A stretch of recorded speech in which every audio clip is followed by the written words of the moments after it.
Olá, queridos alunos do Aprova Exame de Ordem, tudo bem? Eu sou o professor Guilherme Correia, professor de Direito Processual Civil aqui do curso. Também trabalho com a disciplina de Direito Empresarial aqui e vou estar com você então nessa primeira fase, também na segunda fase em Prática em Direito Civil, para estudar os principais assuntos do Direito Processual Civil. A gente já teve aquela aula onde eu apresento a disciplina, mostrei os assuntos que mais caíram e as nossas aulas serão feitas dessa forma aqui, tá?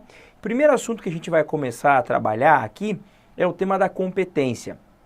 Antes de dar início a ele, eu peço que você, se tiver interesse, siga lá nas redes sociais, siga lá no Instagram, @professor Guilherme Correia. Eventualmente eu posto algumas dicas, eventualmente até dicas com a Gabi, com a minha filha, que é a coisa mais linda, a melhor professora do mundo, vocês verão, tá? O tema da competência é um tema bastante importante, mas é um tema complexo, um tema bastante grande, extenso dentro do Código de Processo Civil, com alguns apontamentos doutrinários interessantes. Então a gente vai ter que ter dois blocos, duas aulas para trabalhar com a competência. Nesse primeiro bloco, parte 1, na sequência, eu peço que você assista já a parte 2, tá? Então olha lá, o tema da competência ele vem regulado em duas partes diferentes do nosso código. Se você olhar ali, eu coloco do artigo 21 até o 25, tá? Aqui ele vai tratar daquilo que a gente chama de competência internacional. Competência internacional. E do 42 aos 66, aí as regras da chamada competência interna, tá? Então, aqui competência internacional e ali do 42 ao 66, competência interna, tá?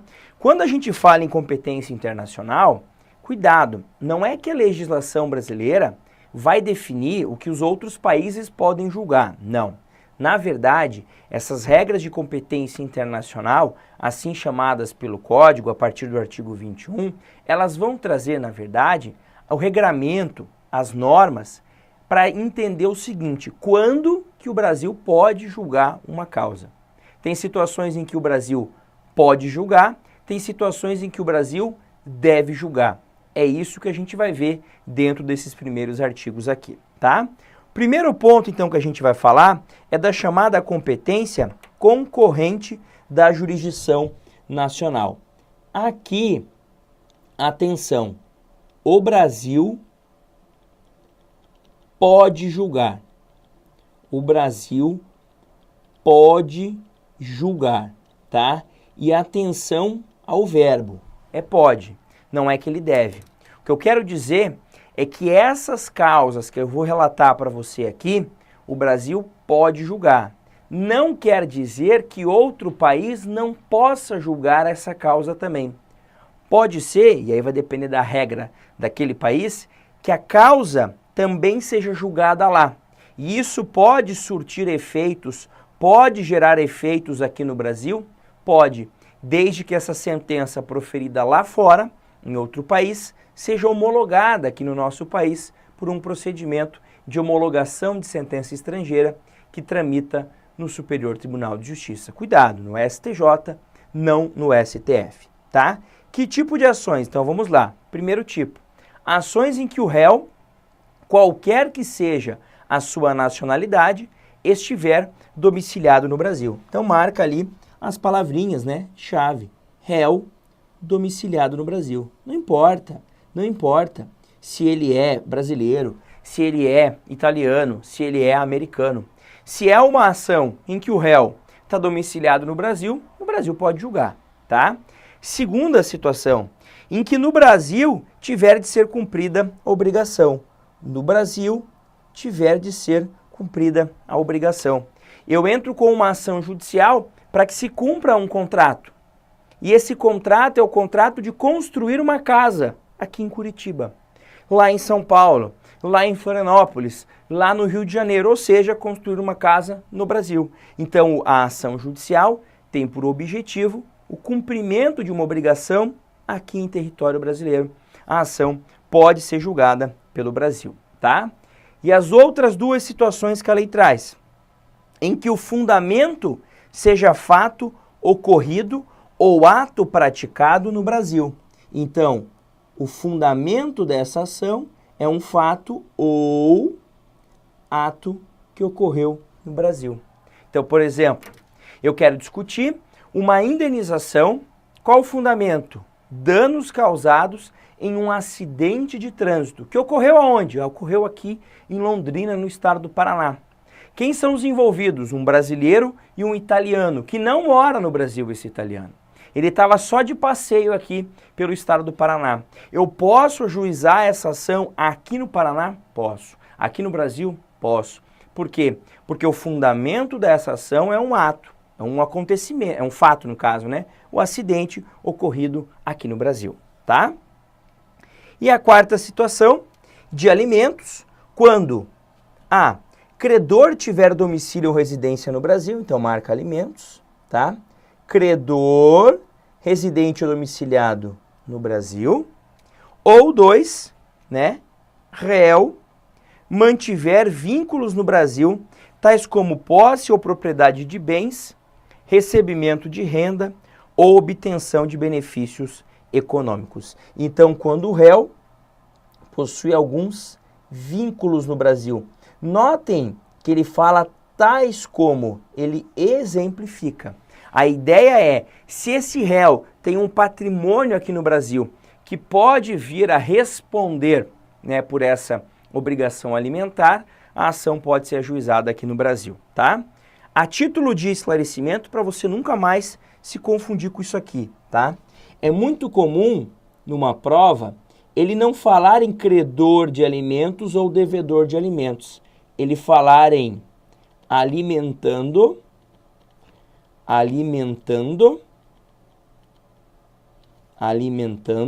e alimentante.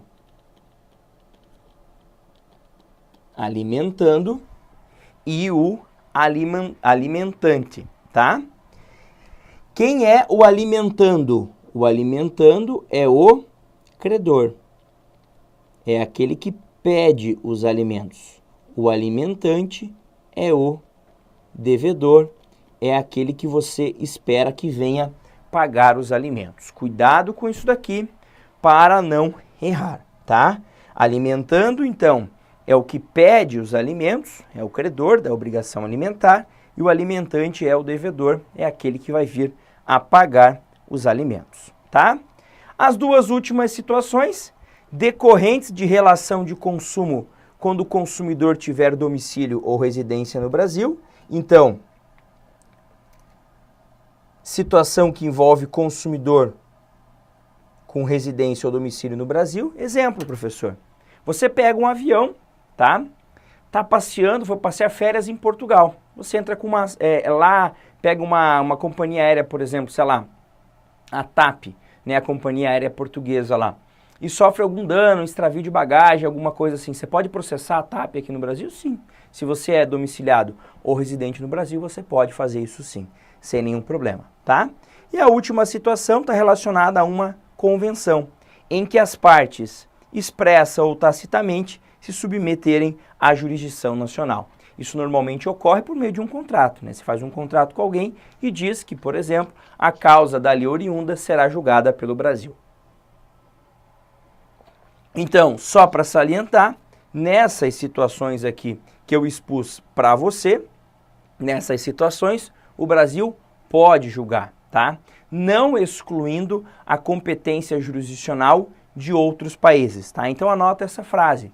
Essas hipóteses que eu trouxe para você são situações em que o Brasil pode julgar. E se um outro país estrangeiro julgar isso tem valor no Brasil? Isso pode ter valor no Brasil, desde que a decisão seja homologada pelo STJ, pelo procedimento chamado de homologação de sentença estrangeira, que ocorre, repito, dentro do Superior Tribunal de Justiça, tá?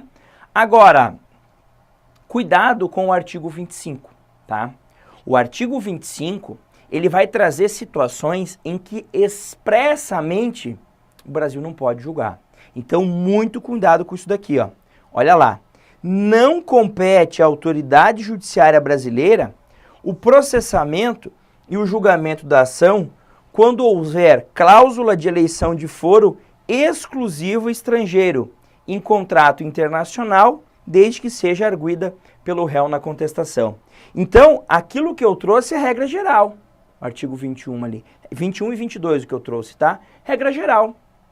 Aquelas causas, em princípio, serão julgadas no Brasil, ou podem ser julgadas no Brasil. Mas se você fez um contrato com a parte e diz que será julgado na Itália, aí, infelizmente, aquilo lá não vai poder ser julgado no Brasil. Aquelas situações que eu trouxe para você.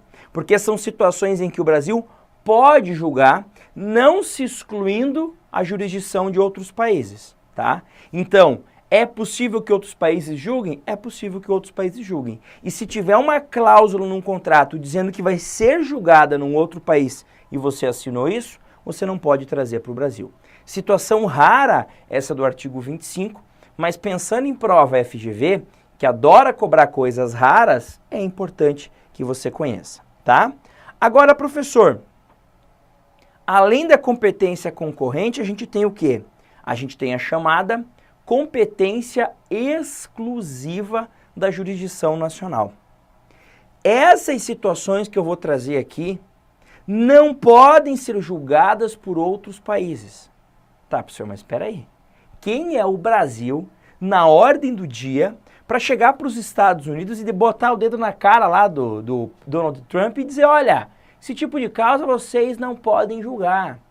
Quem é o Brasil para chegar lá para os presidentes dos países europeus, primeiro-ministro europeu, e dar de dedo no cara e falar, não, isso não pode ser julgado aí, é só julgado aqui no Brasil. Você tem razão, o Brasil não pode fazer isso, há uma soberania dos estados, perfeito. Mas o que eu quero dizer com competência exclusiva? Eu quero dizer o seguinte, essas causas que eu vou narrar aqui, se forem julgadas lá fora, não valem nada no Brasil. Elas não podem ser homologadas pelo STJ. Então anota aqui, ó, competência exclusiva da jurisdição nacional. Se forem julgadas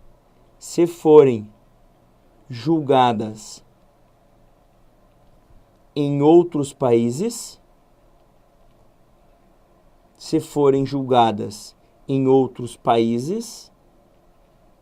não podem, ou melhor, não surtem efeitos no Brasil. Não surtem efeitos no Brasil. Professor, mas nem se for homologada pelo STJ, o STJ não vai homologar. Não é possível a homologação de sentença estrangeira se ela julgou uma causa que era de competência exclusiva da autoridade jurisdicional brasileira. Em resumo, que somente o Brasil poderia ter julgado, tá? São várias, são algumas situações, mas que é tranquilo entender. E é tranquilo entender por quê? Porque normalmente está relacionado a imóvel situado no Brasil. Dá uma olhada comigo aqui, ó. Olha ali, ó. Ações relativas a imóveis situados no Brasil. Vê como te ajuda para lembrar. Em matéria de sucessão hereditária, né? Morreu a pessoa, vamos ver quem são os herdeiros. Proceder-se à confirmação de testamento particular e ao inventário e à partilha de bens situados no Brasil. Ó, bens situados no Brasil, quando for sucessão hereditária. Terceira, em divórcio, em separação judicial ou dissolução de união estável, proceder à partilha de bens situados no Brasil, tá? Então, macetinho para lembrar. Professor, quando é que só o Brasil pode julgar? Situação 1, imóveis situados no Brasil. É fácil imaginar. Tem uma casa, a casa não tem como sair do Brasil por aí andando. Ah, senhor, tem umas situações meio estranhas aí no interior, no litoral do Paraná, esses dias, inclusive, aconteceu de uma casa, aquelas casas, acho que de madeira, não sei o que aconteceu, com o vento ela acabou se deslocando e foi para dentro da praia, tá? Mas isso a gente sabe que é uma situação esporádica, não é sempre que vai acontecer. Então, em princípio, o imóvel está no lugar, não sai do lugar. Em princípio é isso. Então, se o imóvel é situado no Brasil, a causa é julgada aqui. E se envolver direito de família ou sucessões, divórcio, separação e sucessão, discutir os bens sempre em território nacional, tá? Então, a ação envolvendo bens imóveis sempre no Brasil, situados no Brasil, obviamente, e a discussão sobre sucessão e partilha de bens, seja por dissolução de união estável ou de casamento, esses bens que estejam no Brasil, também a discussão será feita aqui. Beleza? Então, professor, entendemos quando é que o Brasil pode e quando é que o Brasil deve julgar uma causa. Lembrando que nas situações em que o Brasil pode julgar uma causa, caso haja decisão de outro país sobre aquela questão, essa decisão pode gerar efeitos no Brasil, desde que seja homologada pelo STJ.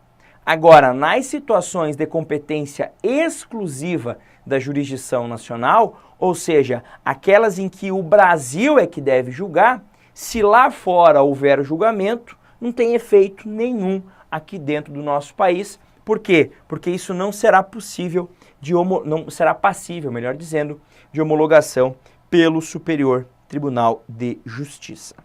Belezinha? Tranquilos? Avançando um pouquinho, entendemos que estamos agora dentro da competência interna, definimos o que o Brasil pode e o que o Brasil não pode julgar. Agora a gente vai adentrar um pouquinho mais e vai falar sobre regras da competência interna. E uma primeira regra importante é a regra trazida no artigo 43 do Código de Processo Civil, que vai trazer o que a gente chama de princípio da perpetuação de competência. Talvez você já tenha ouvido falar com outro nome, o princípio da perpetuatio jurisdictionis. O que é isso? Artigo 43.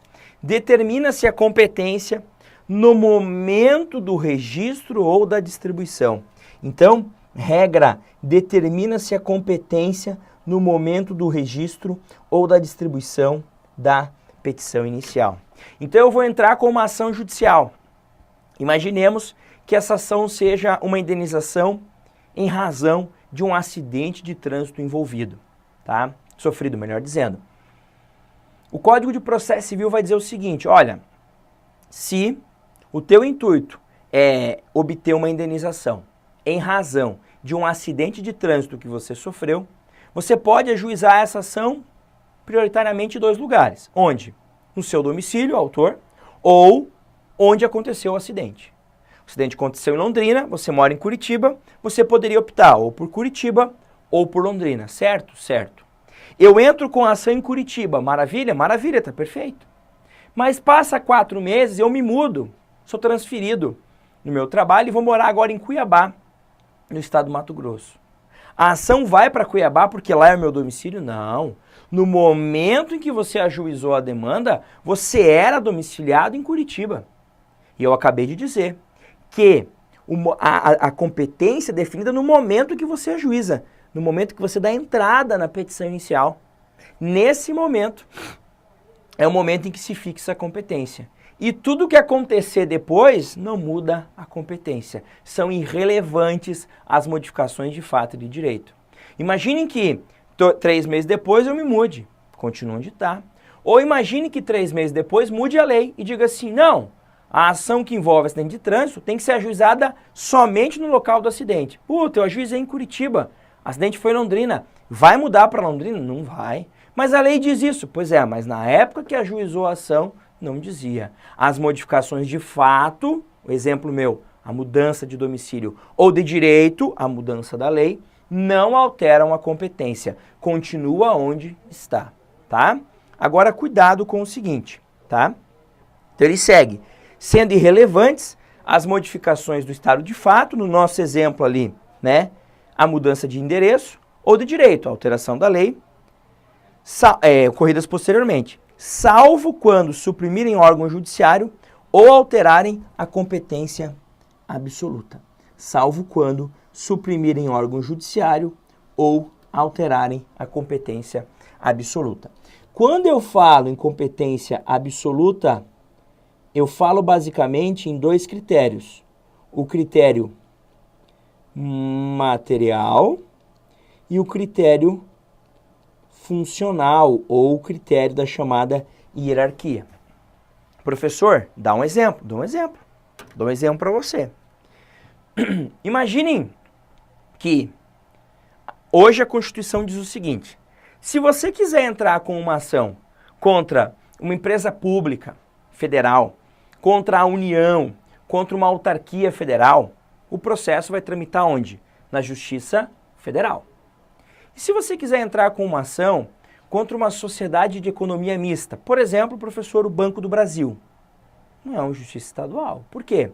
Porque o Banco do Brasil não é empresa pública, não é a União, não é uma autarquia, não é uma pessoa jurídica de direito público, tá? Não está dentro das hipóteses de competência da JF, que, repito, é empresa pública federal, como, por exemplo, a Caixa Econômica, os Correios, é uma autarquia, como o INSS, ou a própria União, tá? Entendi. Então eu entrei com uma ação contra o Banco do Brasil, porque eu fiquei preso lá na porta giratória de uma agência do banco e fui completamente agredido, injuriado. Foi horrível o tratamento que eu recebi do gerente da agência. Estou processando o banco pedindo danos morais. Onde? Justiça Estadual, tá? Passados 4 meses, tem uma emenda à Constituição. E essa emenda à Constituição altera o artigo 109 da Constituição da República para dizer que também é competente a Justiça Federal para julgar as ações movidas contra as sociedades de economia mista. Notem o seguinte: o Banco do Brasil é uma sociedade de economia mista. Quando eu entrei com a ação, a competência era da Justiça Estadual. Mas agora mudou a Constituição, professor. Mudou a regra que trata disso. E hoje, se eu fosse entrar com a ação, eu teria que entrar com essa ação onde? Na Justiça Federal. Nesse caso, os autos irão para a Justiça Federal? Irão. Por quê? Porque alterou uma regra de competência absoluta, no caso, a competência material. Por quê? Porque é uma matéria de interesse da União. E é matéria de interesse da União por quê? Segundo a Constituição da República. Tá? Beleza? É claro que eu estou fazendo uma hipótese. Não é assim. Banco do Brasil, você vai entrar com ação diretamente na Justiça Estadual. Tá? E a segunda situação, quando suprime órgão judiciário. Imagine, o teu processo está tramitando num lugar, numa vara judicial. Aquela vara judicial é extinta. Tinha lá 5 varas cíveis numa comarca, tá? O teu processo está na 5ª vara cível. Com o passar dos anos, aquela comarca foi diminuindo. Aquela comarca era a sede de uma empresa muito grande, essa empresa faliu, a cidade foi diminuindo. A cidade diminui, os problemas das pessoas, ou melhor, o número de pessoas diminui. Consequentemente, o número de acesso de pessoas ao judiciário diminuiu também. E o Tribunal de Justiça local entendeu que, olha, 5 varas cíveis para aquela localidade é demais. Tem lugar aí precisando de vara cível, lá não precisa. Vamos transformar, vamos excluir a 5ª vara cível, tá? E os processos que estão lá serão redistribuídos entre as 4 varas cíveis. Então, o teu processo que estava na 5ª vara cível não vai ficar mais na 5ª vara cível. Vai para uma outra vara, por quê? Porque houve uma lei de organização judiciária local que acabou, suprimiu, extinguiu o órgão judiciário. Evidentemente, o teu processo não tem como continuar lá, porque não existe mais o órgão judiciário. Mas a regra geral é que começou num lugar, termina no mesmo lugar, tá? E uma outra exceção importante, que não está na lei, mas que é entendimento da jurisprudência, principalmente do STJ, e que me parece importante você tomar conhecimento, aí atenção à prova, tá? Se ele disser de acordo com o entendimento do STJ, você presta atenção. Se ele não disser nada, ele vai cobrar o texto de lei, que é o padrão FGV, são as ações de alimentos, tá? As ações de alimentos, elas são propostas no domicílio do alimentando, de quem quer comer, de quem quer os alimentos, tá? Se essa pessoa se muda no curso do processo, existem entendimentos que o processo pode acompanhar ele, porque é interesse dele receber, então é interesse dele que o processo vá para onde ele está sendo domiciliado agora. Beleza? Tranquilo? Próximo ponto aqui para a gente trabalhar é a questão da remessa dos autos à Justiça Federal, tá? Artigo que não tem muita discussão, tá? Mas que me parece importante. Tramitando o processo perante outro juízo, Os autos serão remetidos ao juízo federal competente se nele intervier União, empresa pública, autarquia e fundações, tá? As fundações de direito público ou conselho de fiscalização de atividade profissional, tá? Os conselhos de fiscalização de atividade profissional, na verdade, eles são autarquias, tá? Eles são tidos como entidades autárquicas. Por exemplo, o CREA, por exemplo, o CRM, a OAB, que é uma autarquia sui generis também, segundo o Supremo Tribunal Federal. Então, nesses casos, por exemplo, eu estou entrando com uma ação contra o Itaú, Justiça Estadual. Banco Itaú, banco privado. Aí a Caixa Econômica Federal vem intervir no processo. Os autos vão para a Justiça Federal. Professor, aí a Caixa Econômica sai do processo, volta para a estadual. É isso? É isso. Agora, cuidado. Nem todas as ações irão para a Justiça Federal. Quais não irão? Dá uma olhada aqui, ó. As ações que envolvam recuperação judicial, falência, insolvência civil e acidente de trabalho, tá? Ações que envolvam justiça eleitoral e justiça do trabalho, tá?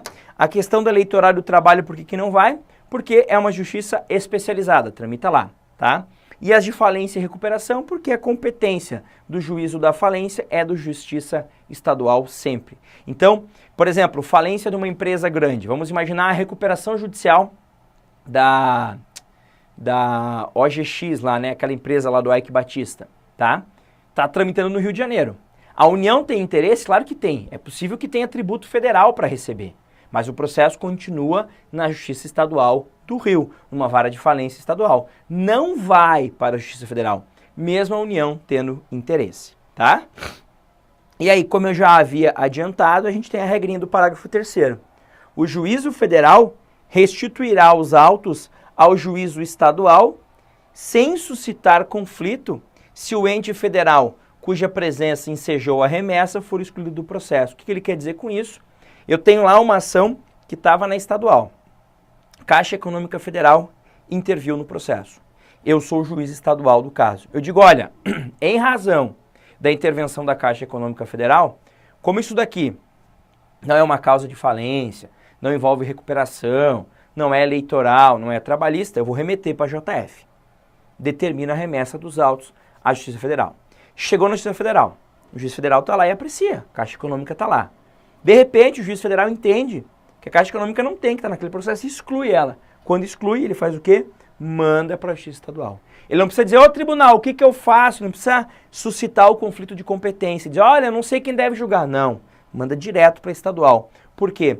Porque o ente federal que autorizou a remessa dos autos à Justiça Federal está fora do processo. Se ele está fora do processo, eu posso mandar para a estadual e lá o processo prosseguirá.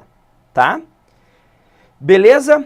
Algumas regrinhas de competência territorial importantes para a gente fechar o bloco. Aqui não tem o que fazer. Aqui você precisa ler várias vezes os dispositivos que eu trago aqui para você, tá? Por quê? Porque aparece bastante isso daqui. Então vamos lá. Ações fundadas em direito real, melhor, pessoal ou real sobre móveis, tá? Domicílio do réu. Cuidado, é móveis, não é imóveis, tá? Professor, um direito real sobre móvel, me dá um exemplo. O exemplo clássico, o penhor. Você fez lá um penhor de uma joia, tudo, pegou um dinheiro de empréstimo. Não pagou, essa pessoa que é credora vai ajuizar no teu domicílio, tá? O direito pessoal pode ser chamado de direito obrigacional também, tá? O direito pessoal é o contrário do direito real, tá? Ações fundadas em direito real sobre imóveis, ó imóveis aqui, ó, para não confundir. Situação da coisa, onde está o bem imóvel. Então, uma hipoteca sobre uma casa, eu ajuizo aonde? Ajuizo no local onde está a casa. Uma possessória, eu vou discutir a posse de um imóvel, aonde? No local em que está esse imóvel, tá? Ações em que o incapaz for réu, o domicílio do seu representante ou assistente. Lembrar que o representante existe no caso do absolutamente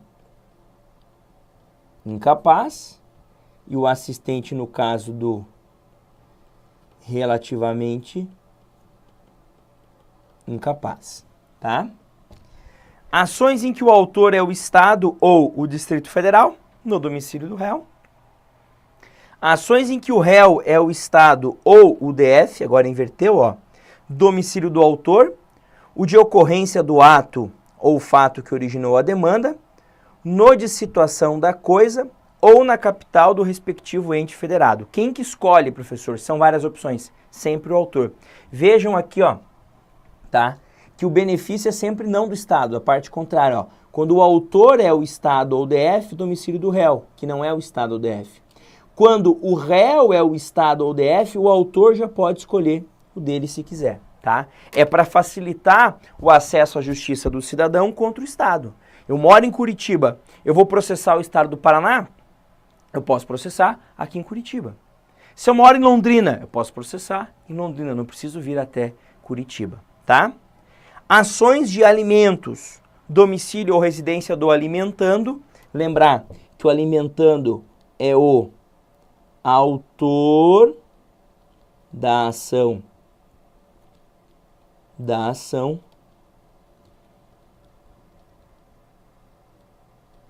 de alimentos. Inventário, partilha, arrecadação, cumprimento de disposições de última vontade, impugnação ou anulação da partilha extrajudicial. E as ações em que o espólio for réu, tá? Aqui eu tenho 4 situações, mas eu preciso respeitar a ordem. Respeite a ordem estabelecida. Isso daqui mudou do Código Velho para o novo CPC, então atenção nisso daí. Primeira regra, domicílio do falecido. Então, morreu o João em Londrina.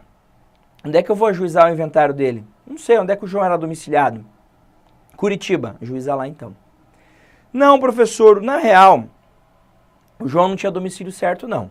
Ele ficava rodando pelo Brasil. Onde é que eu ajuizo? Então, item 1 não serve. Dá uma olhada no item 2. Se o falecido não tinha domicílio certo, foro de situação dos bens imóveis. Dá uma olhada onde é que ele tem imóvel. Ah, ele tem imóvel em Curitiba, então ajuiza em Curitiba. Ah, não, professor. Na verdade, ele tem imóvel em Curitiba, em Florianópolis, em Porto Alegre, em São Paulo, no Rio, 5 imóveis, um em cada lugar. Onde é que eu ajuizo? Vai para o item 3. Se existirem bens imóveis em vários lugares, no foro de qualquer dos imóveis. E se não existir bem imóvel nenhum, aí, meu amigo, onde tiver qualquer bem, eu posso ajuizar. Na hora da prova, eles vão querer te enganar. Ele vai querer te dizer, tá, que o local do falecimento ou o local dos herdeiros influencia no juízo competente para o julgamento do inventário e da partilha de bens. Mentira! Onde morreu e onde estão os herdeiros, pouco importa. É domicílio do falecido. Se não tem domicílio certo, o local dos bens imóveis. Se tem bens imóveis em vários lugares, qualquer um deles. Se não tiver bens imóveis, aí qualquer localidade onde ele possua os seus bens, tá? E por fim, essa primeira parte aqui de competência, só algumas questões que envolvam direito de família que me parece importante, tá? A ação de divórcio, separação, anulação de casamento e reconhecimento ou dissolução de união estável, também 3 regrinhas. Primeira delas, ajuização no domicílio do guardião do filho incapaz. Quem ficou com a guarda da criança? A mãe, então no domicílio dela. Quem ficou com a guarda da criança? O pai, então no domicílio dele, tá? B, do último domicílio do casal, caso não haja filho incapaz. Então, João e Maria se divorciaram, moravam em Curitiba. Não tem filhos, ajuiza em Curitiba. Professor, mas João e Maria hoje nenhum dos dois mora em Curitiba.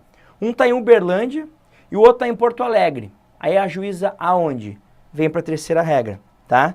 Domicílio do réu, se nenhuma das partes residir no antigo domicílio do casal, tá? Só para finalizar, importante lembrar que essas regras de competência territorial, que a gente acabou de ver, em regra são relativas. Se não forem arguidas pelo réu na contestação, o juízo que era relativamente incompetente torna-se competente para julgar aquela causa ali. Beleza? É isso então. Volta do bloco eu sigo. Um grande abraço, bons estudos e até mais.